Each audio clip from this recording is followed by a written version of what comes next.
Assalamualaikum warahmatullahi wabarakatuh. Perkenalkan, nama saya Kismatul Maila dengan NIM 202111310, kelas Hukum Ekonomi Syariah 3I, mata kuliah Ushul Fiqih. Di sini saya akan mempresentasikan hasil PPT saya yang berjudul Ta'arud al-Adillah. Ta'arud al-Adillah menurut Abdul Wahab Khalaf.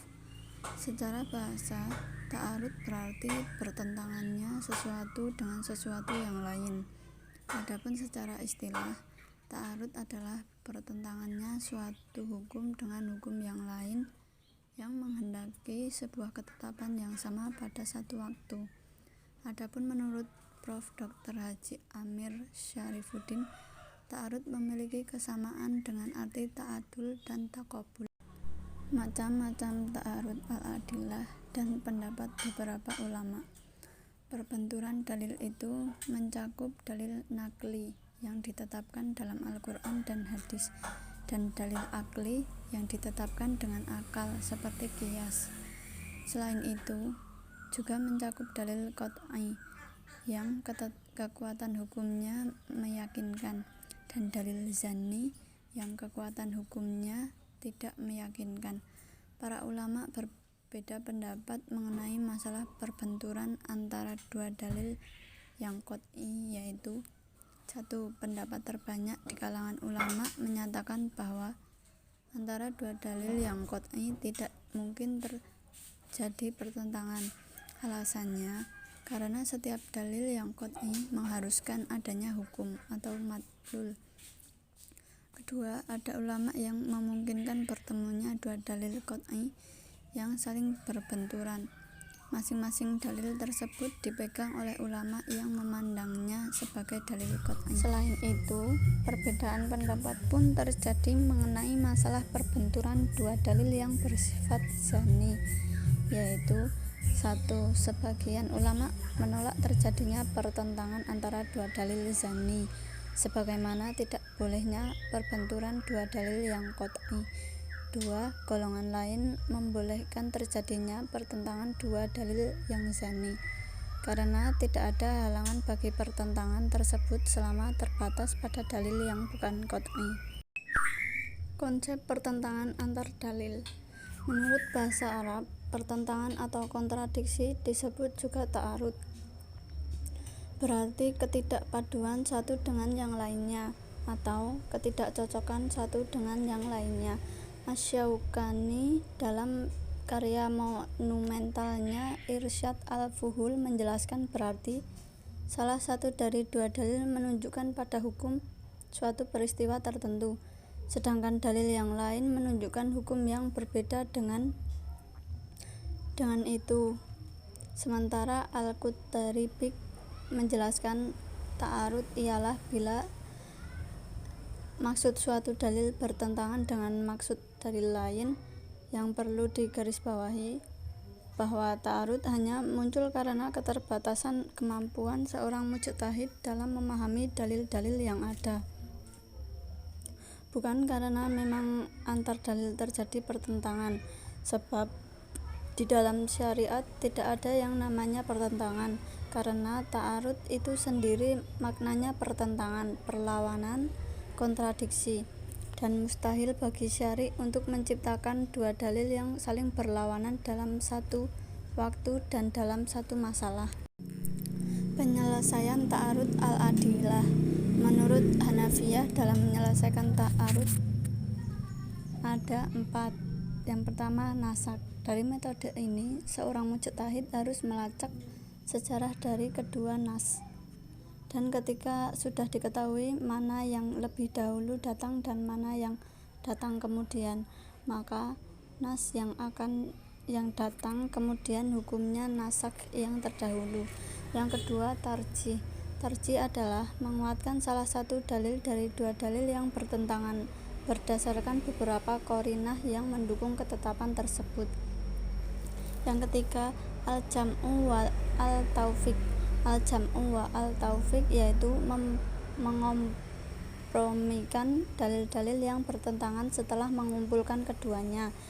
Hal ini berdasarkan kaidah mengamalkan kedua dalil lebih baik daripada meninggalkan atau mengabaikan dalil lain.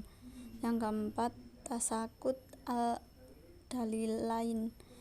Tasakut al-dalilain adalah langkah terakhir mujtahid yang berarti menggugurkan kedua dalil yang bertentangan dan mencari yang lebih rendah.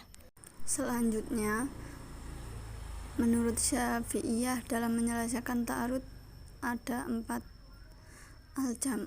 Yang pertama, al-jam'u wa al-taufiq. Menurut aliran Syafi'iyah, cara pertama untuk menyelesaikan dua dalil yang bertentangan adalah dengan mengkompromikan kedua dalil tersebut. Ketika kemungkinan untuk mengkompromikan, maka sudah seharusnya keduanya diamalkan dan tidak boleh mentarjih salah satu antara keduanya. Yang kedua, tarjih. Apabila tidak bisa menggunakan metode al-jam'u wa al-taufiq, seorang mujtahid beranjak pada tahapan selanjutnya, yaitu tarjih, yakni menguatkan salah satu dalil. Yang ketiga, nasak. Ketika cara tarjih tidak dapat memberikan jawaban atas ta'arud baina al-adillah, maka melangkah pada nasak, yakni membatalkan hukum yang terkandung dalam dalil yang terdahulu dan mengamalkan hukum pada dalil yang turun kemudian. Yang keempat, tatsakut al-dalilain. Langkah terakhir yang ditempuh apabila seorang mujtahid merasa kesulitan menyelesaikan pertentangan antar dalil ialah tatsakut al-dalilain, yakni meninggalkan dalil-dalil yang bertentangan dan beralih pada dalil yang lebih rendah derajatnya. Am khas, mutlak muqayyad, dan nasak mansub. Am dan khas. Am adalah lafadz yang menghabiskan atau mencakup segala apa yang pantas baginya tanpa ada pembatasan. Ulama Hanafiyah memberikan definisi lain sebagai berikut. Lafadz am ialah suatu lafadz yang mencakup arti secara keseluruhan, baik dengan menggunakan lafadz seperti rijal atau menggunakan isim mausul yang menunjukkan arti jamak atau isim isyarat dan yang seumpama dengannya seperti lafadz qaum, jin atau ins, serta lafadz-lafadz lain yang menunjukkan arti jamak. Adapun macam-macam am ada 3. Yang pertama, am yang tetap dalam keumumannya. Am ini tidak mengandung kekhususan.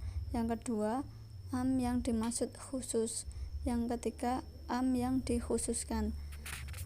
Khas.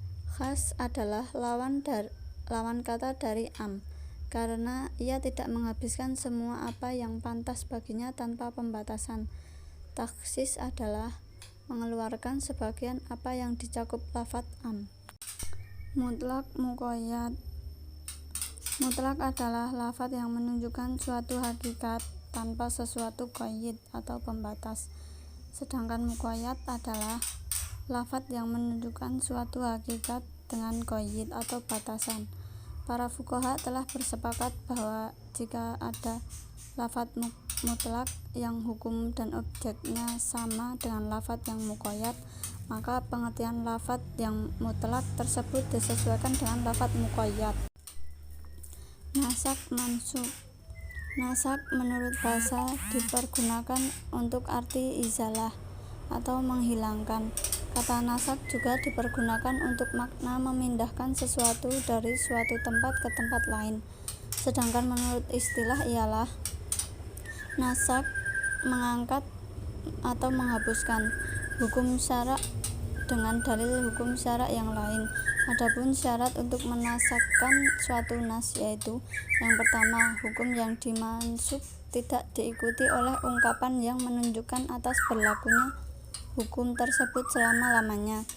Kedua, hukum yang dimansub itu tidak termasuk masalah-masalah yang telah disepakati oleh para cerdik pandai atas kebaikan atau keburukan masalah-masalah tersebut. Yang ketiga, nas yang mengganti turunnya harus lebih akhir dari nas yang diganti. Yang keempat, jika nas tidak jelas, maka disyaratkan kedua nas tersebut benar-benar sudah tidak dapat dikompromikan. Kaidah usul tasri'iyah dan usul lughawiyah. Yang pertama, kaidah usul tasri'iyah. Kaidah tasri'iyah adalah kaidah-kaidah yang bertalian dengan tujuan dan dasar-dasar syarak dalam menetapkan hukum. Adapun kaidah-kaidah itu antara lain: A. Tidak boleh bagi seseorang berkuasa terhadap milik orang lain tanpa izin atau pemberian kekuasaan dari orang yang bersangkutan. B. Hukum itu bisa berubah dengan berubahnya zaman, tempat, dan situasi. C. Kepicikan itu perlu diangkatkan. D. Kemudaratan itu perlu dihindari atau dihilangkan. E. Semua urusan itu tergantung motivasinya. F. Kesulitan itu membawa kemudahan. G. Keyakinan itu tidak dihilangkan oleh syak. Yang kedua, kaidah usul lughawiyah. Kaidah lughawiyah adalah kaidah yang dirumuskan oleh para ulama berkaitan dengan maksud dan tujuan ungkapan-ungkapan bahasa Arab yang lazim digunakan oleh bangsa Arab itu sendiri, baik yang terdapat dalam ungkapan sastra seperti syair, prosa, dan lain sebagainya. Adapun kaidah-kaidah itu antara lain: A. Pada dasarnya pengertian dari suatu kalimat adalah hakikatnya.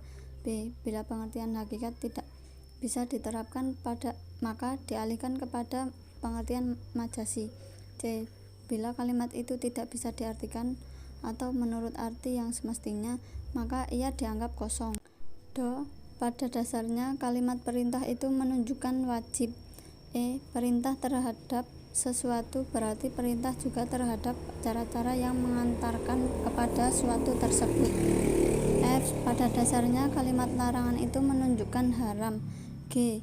Perintah yang datang sesudah larangan menunjukkan kebolehan saja atau bukan wajib. Sekian presentasi dari saya. Wassalamualaikum warahmatullahi wabarakatuh.